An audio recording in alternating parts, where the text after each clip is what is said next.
This course looks at the changes in the UK's CDM regulations to assist those who have been in some way involved with construction works and the built environment, either as a statutory duty holder or as part of a CDM support role. But first understand that CDM is the UK's enactment of the European Directive 92/57 EEC, which has never altered.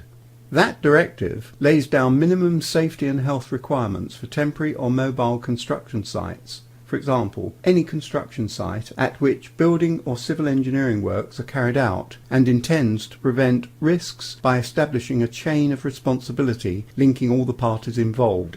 Terms: temporary or mobile construction sites, client, project supervisor, self-employed person, and coordinators for safety and health matters at the project separation stage and execution stage are defined.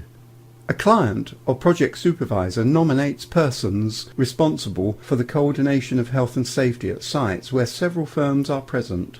Where a person responsible for coordination is appointed, the project supervisor or client remains responsible for safety and health. In basic terms, the employer's obligations are to adhere to the minimum safety and health requirements applicable to work sites, and the aspects covered include energy distribution systems, emergency routes and exits, ventilation, temperature, traffic routes and danger areas, sanitary installations, etc., to act on the comments of the Health and Safety Coordinator.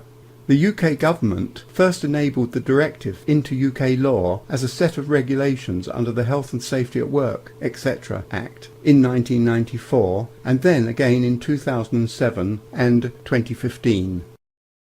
The changes now in the current set of UK CDM regulations finally includes domestic construction as a result of the prosecution of Martha Nussbaumer that started in Italy and eventually arrived for determination on appeal in the European Court of Appeal.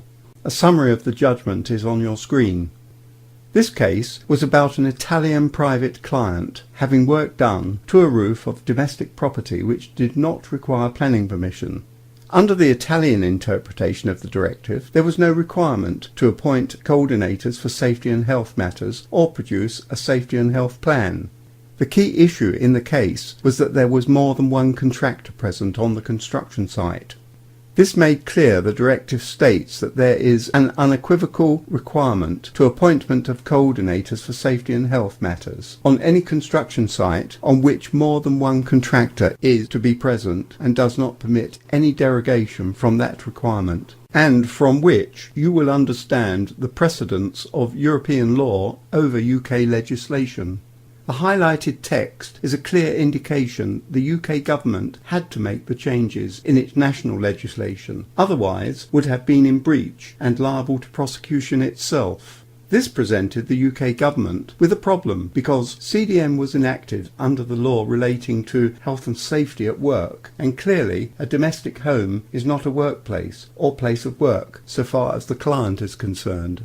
The key changes brought in on 6th of April 2015 are essentially intended to simplify and strengthen the commissioning client's responsibility, acknowledging and accepting the important part the client has in first setting the right framework for safe systems of working. Domestic construction has finally been included.